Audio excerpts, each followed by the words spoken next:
Hello, welcome to Group 3 project. This project is particularly on magazines. So we want to find out from the managing director and the founder of Briska magazine in South Sudan. He's going to tell us more about magazines. We want to find out the trends, we want to find out the future, we want to find out what magazines are all about in 2026. Our guest today is called Thomas. Well, we're going to give him the honor to introduce himself.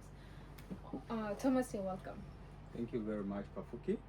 Yes, as Kafuki has already introduced me, I'm called Thomas Manasseh. I'm the founder and managing director of Briska Magazine, which is a subsidiary of Briska Connect, a marketing and PR company based in South Sudan. Briska, in generally, it's a business venture and a social impact initiative that we started way back to showcase the works of South Sudanese entrepreneurs and those who are venturing into becoming business owners. So over the years, Briska was started in 2017, and over the years it has gone through a lot of change, including ownership and even name change. Like now we call ourselves Briska Corporations. Thank you so much. Thank you so much. It's good to know that you said it was a social initiative, social impact. Social impact magazine initiative. Yes. Originally, so Briska is it an organization or is just a magazine that you started?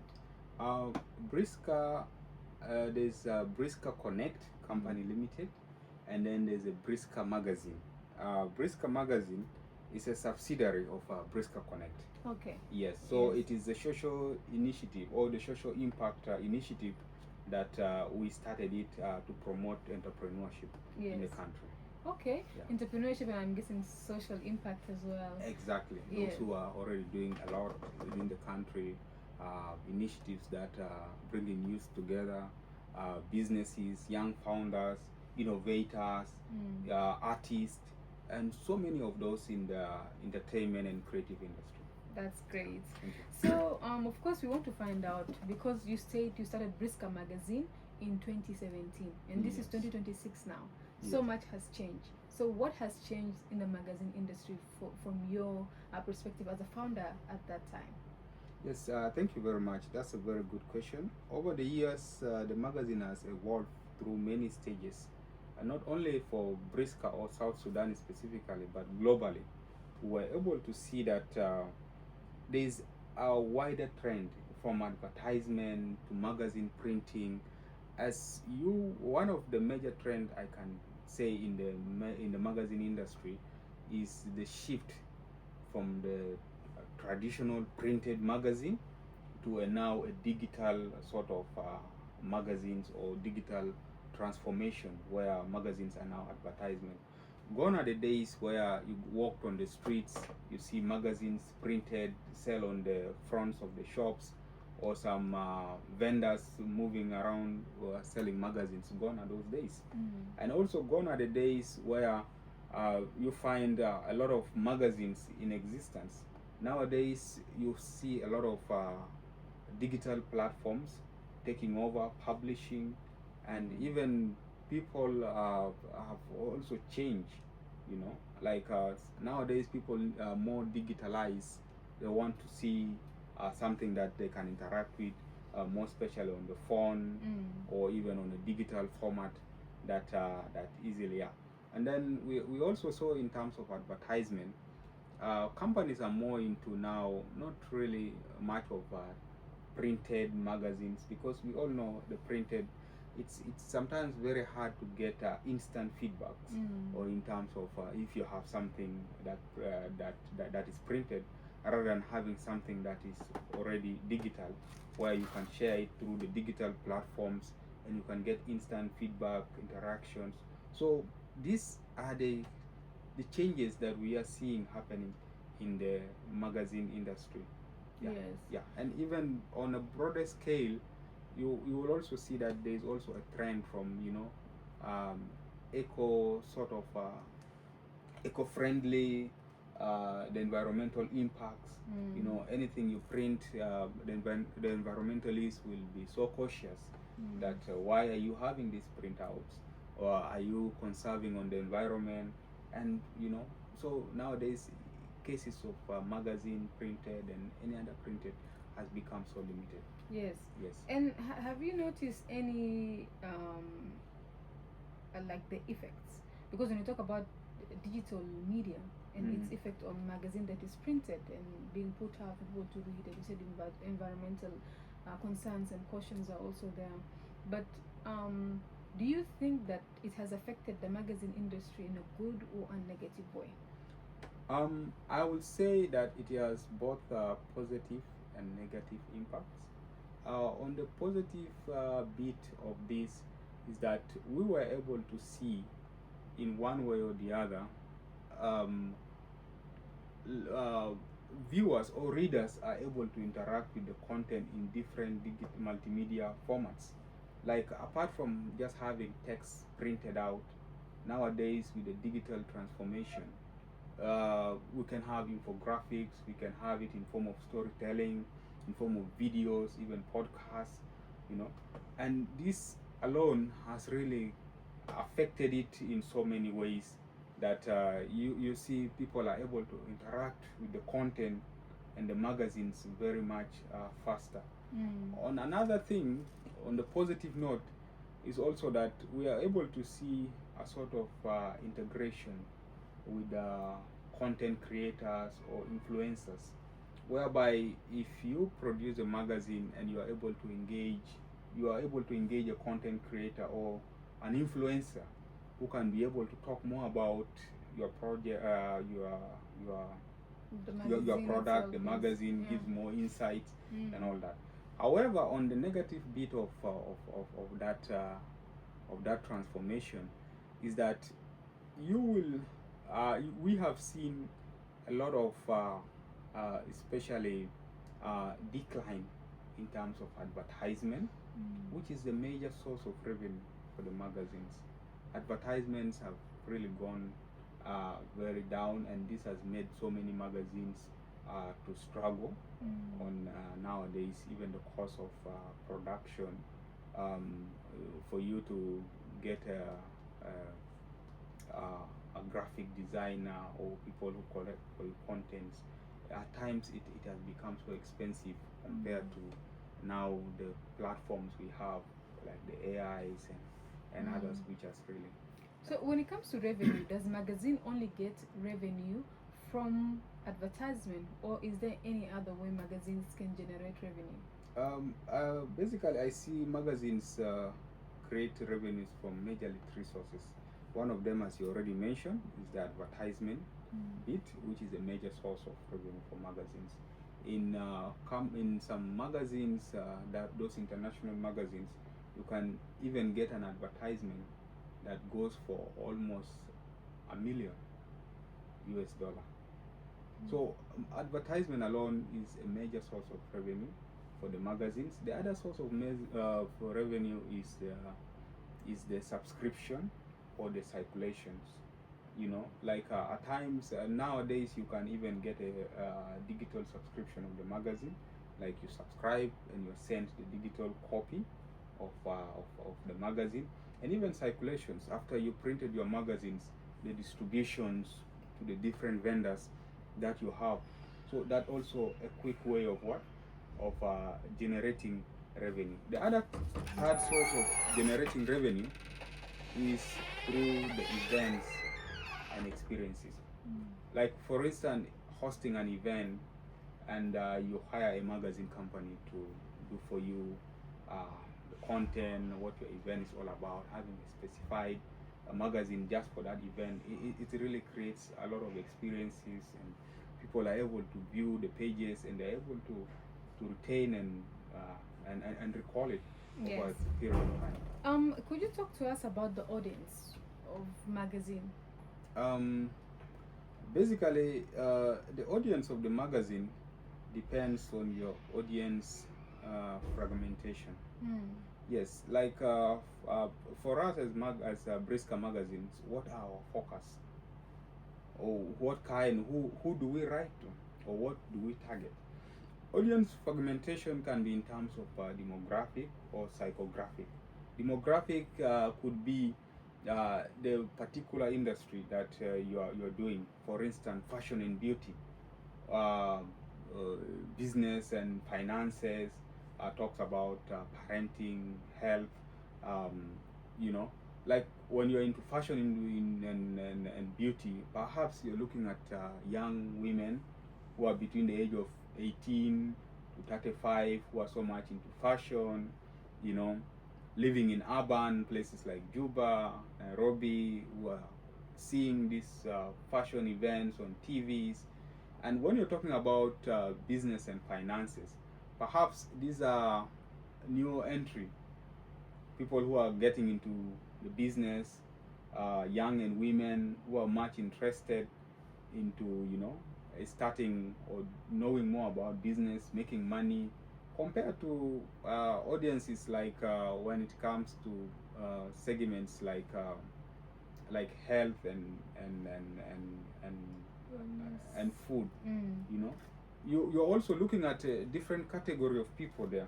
So basically, that segmentation alone gives you, you need to really study who are really the specific individuals that you have, or you need to study based on those segmentations.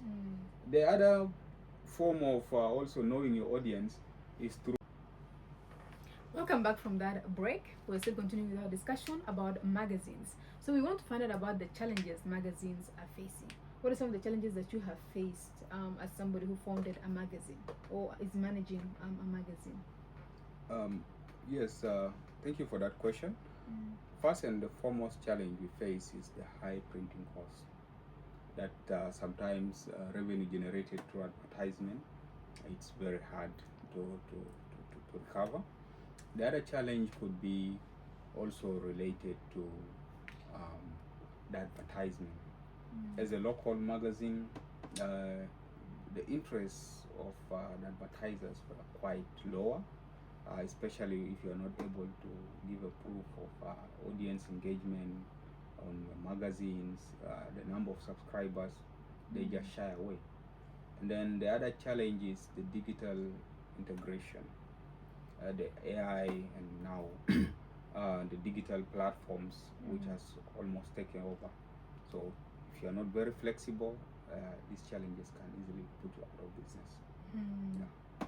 So what are some of the strategies that magazine is going to put in order to evade the competitive market or to maneuver in the competitive market? Because you know now it's competitive with the challenges, everything like social media, digital media, so many challenges that you face as a magazine, somebody who owns a magazine. But what competition? How can magazine compete in that same space? Yes, thank you again for that question. One of the strategies that magazine can really adopt nowadays is the AI integration. AI, just like the internet, it's a great equalizer. If you're able to use AI, especially in content generation, it can really put you ahead.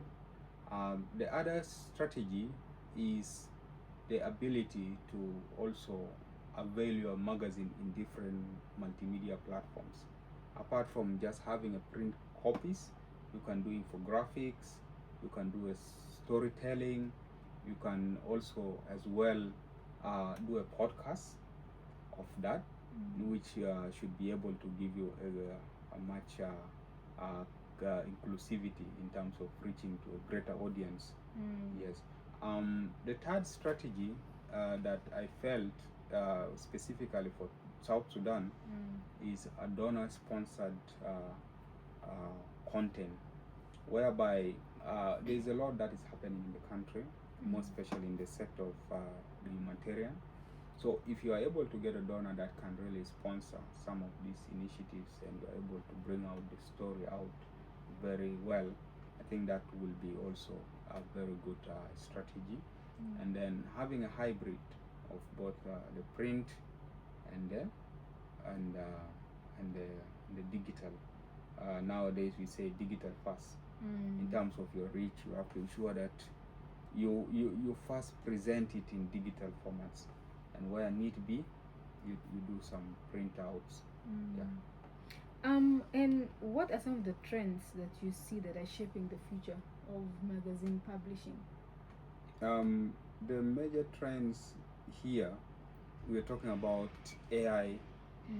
Yes, there's a great trend towards AI content generation. Um, AI has taken over almost It's everything integrated into in every sector, in um, every industry.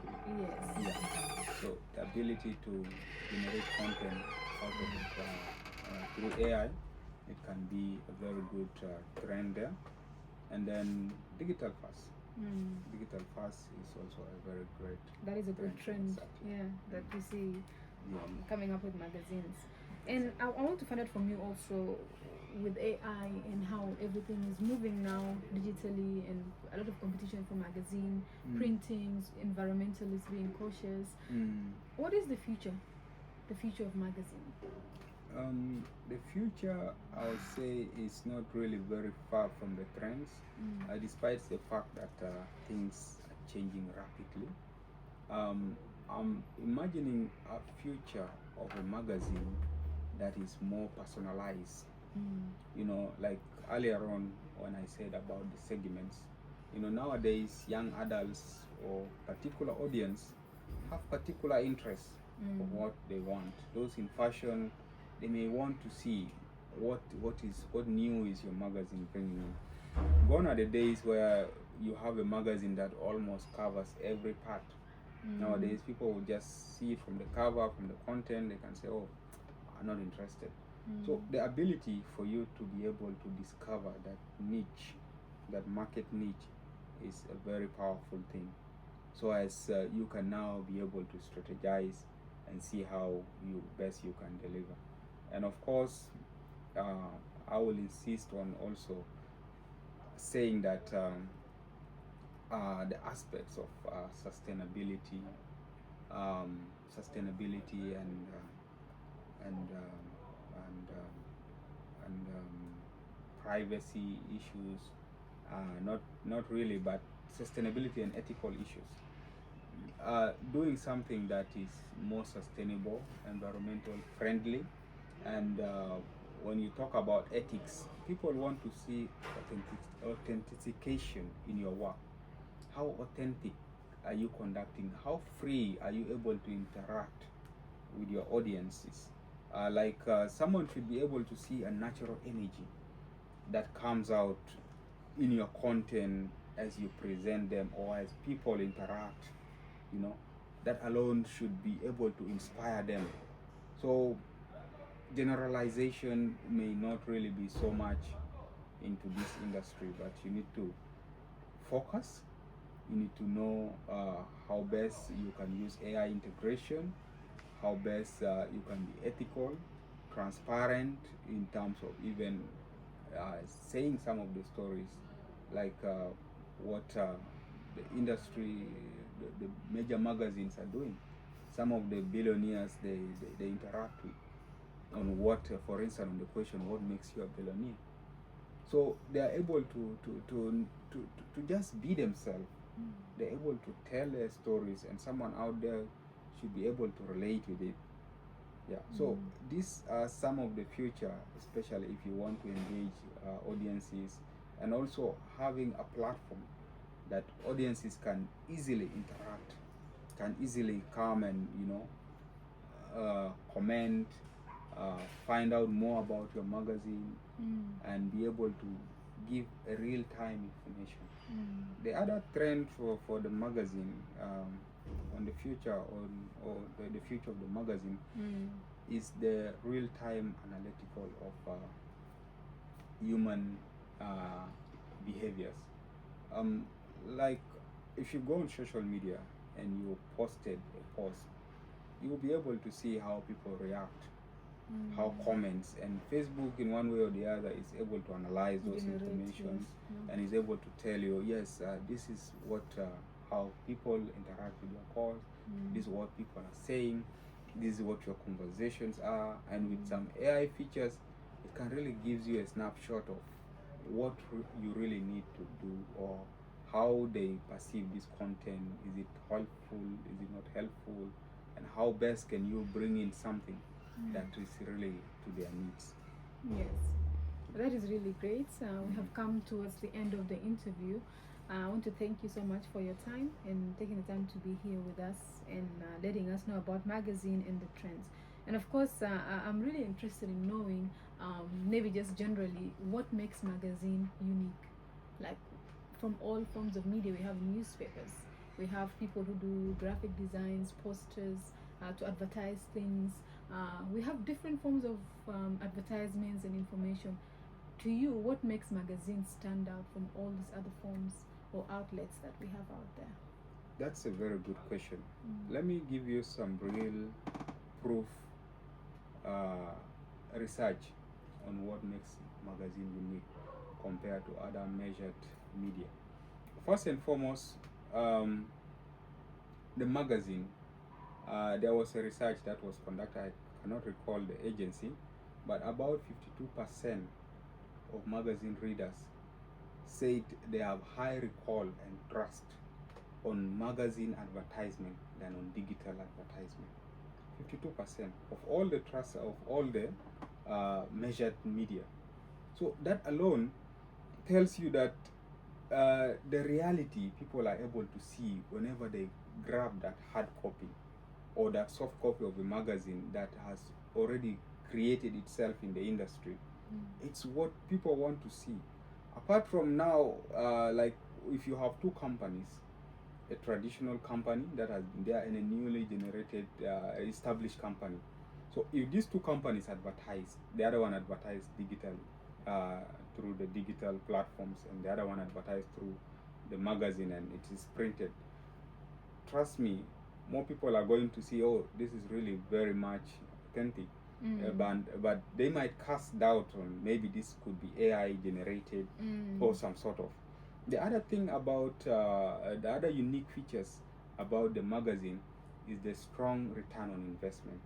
For every $1 invest on magazine advertisements, it generates 3.5 to 3.9 percent. That is almost like 400% of what has been invested. So you see that alone, it's really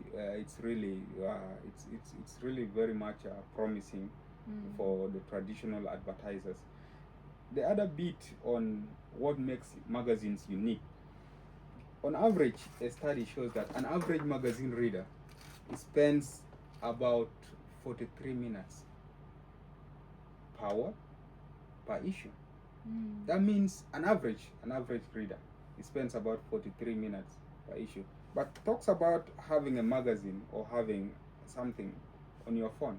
How destructive is it? You know, it is, magazines are far much less destructive compared to the digital platforms. With digital, you can be having, even if you have a book on your phone or even a magazine or any other thing on your phone and you're following up, within a very short, maybe your sister, your cousin texted you, or maybe some news pop up, you know, it quickly divert your attentions compared to magazines. For traditional readers like me, I prefer having the hard copy so that I'm able to see, I'm able to focus, and I'm able to interact more, and even knowing that, yeah, this is something that someone has really put something into it to produce it, unlike the digital one, which could be generated through maybe someone not being physically on the ground. You see? So these are some of the unique features that magazines really do have. Yes. Thank you so much once again. I think we're really convinced that magazine is not going out of style. I think there's a lot of people's worry because magazine is very effective, especially in a country like South Sudan, where most people don't have access to internet. Majority of people don't have access to TV. Exactly. So magazine is still an effective way. Even newspapers are still effective, and many people, few people are using their phones to get all the information that they need. But the reality still remains, according to statistics and data, that not majority of the country has access to internet, which is very different from Kenya. If you compare it to Kenya, Kenya is a little bit more advanced than South Sudan. So the challenges there might be a little bit different, but generally I think globally most people can relate to magazine challenges and how it's going. As you said, AI is still a thing, you know, and social media is still a thing. Even when we say not many people have access to internet, people in the remote and villages and the rural areas. But this has been really insightful. I've learned so much. Thank you so much for being here today. Hopefully, we get to carry this conversation even more.